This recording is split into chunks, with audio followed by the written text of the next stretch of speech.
Hey, what's going on, everybody? This is Tyrone back with Tech Life.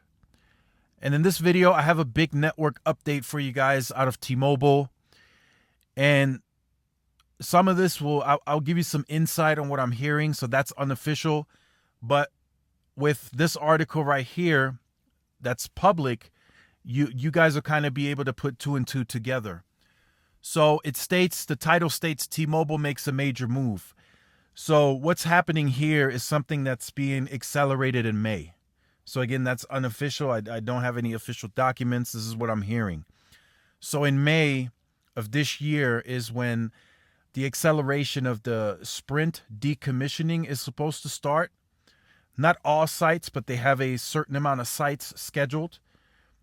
I think I heard last it was 8,000 of those sites, maybe a little less, that they want to decommission the Sprint site ID, and then T-Mobile goes and adds their equipment and transport fiber. Whatever needs to be done according to the plan will get done more accelerated and at scale starting in May.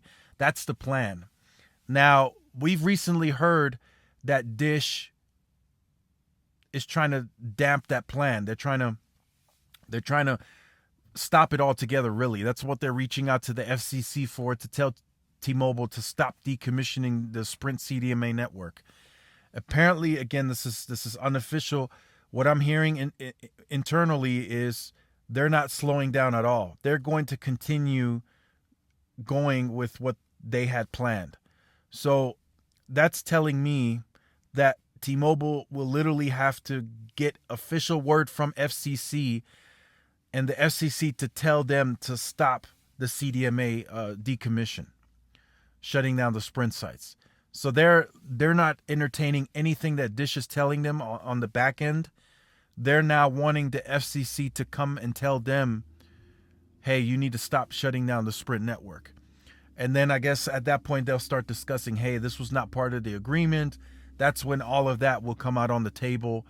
That may already be happening behind the scenes, but I'm sure that's something that the FCC is monitoring, and T-Mobile is likely telling them, hey, look, the merger was approved, and this is what we will need to accelerate the 5G deployment and the moving over the migration of the Sprint base, which is by the end of this year, they want at least 60 to 70% of the entire Sprint base to be on the T-Mobile network. Not the plans, but at least the T-Mobile network with one of the TNX SIMs, the T-Mobile Network Experience SIM card.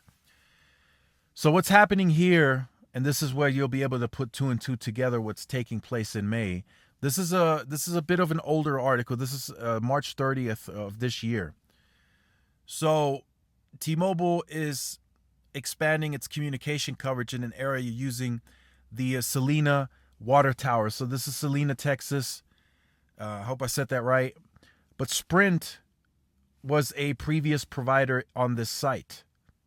So Sprint had coverage there, T-Mobile didn't.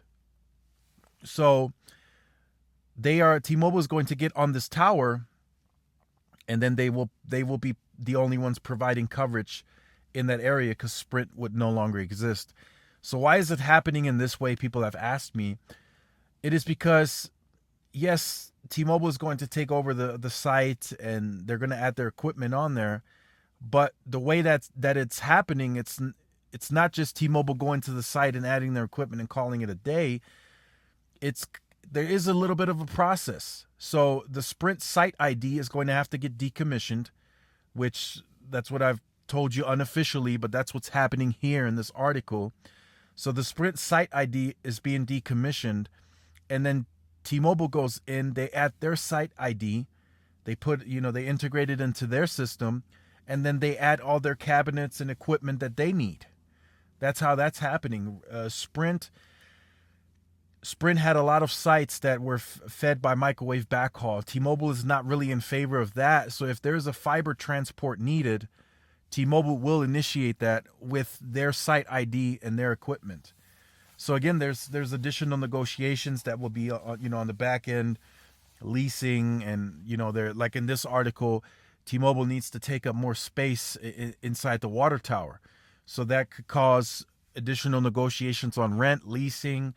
So that all of that is taken into consideration, and that's why that needed to happen, to where Sprint sites get decommissioned and T-Mobile adds their equipment onto the site, because of those those negotiations likely need to be renegotiated, because T-Mobile is adding more equipment, more cabinets, bigger equipment, more weight. So that will all have to be negotiated on the back end. So that's kind of the update that I wanted to give you guys, and that's what T-Mobile is going through right now. It wasn't just a cakewalk in this case. That wasn't going to happen. They really needed to. It's going to be a slow process. They'll try to do it as fast as possible, but it's going to be a slower process, and they're going to really need to get these negotiations going, and then get the sites converted over to the T-Mobile equipment. And where fiber transport is needed as well, that's something that they'll have to consider as well in terms of the timing. It may take longer for some of these sites to get the fiber transport, depending on what fiber's in the area, who's available, who can get it out there, what additional permits need to be approved to get the fiber to the site. So all that needs to be taken into consideration. I think in the structured, at least I hope in the structured plan, the way it's set, T-Mobile has the funding right now available to fund all of it. That's what they're saying. They don't need to operate a dollar outside of what they already have set. So that's all been pre-planned. So that's just something that I wanted to point out. Same is happening here. Both of my work sites, they're getting decommissioned. The Sprint side of it is getting decommissioned. And T-Mobile is in process of getting their equipment approved and added onto the site. So just keep that in mind. This is just a brief update. This is happening across the nation, more at scale starting in May. And then, they want to have a pretty good scale by the end of next year.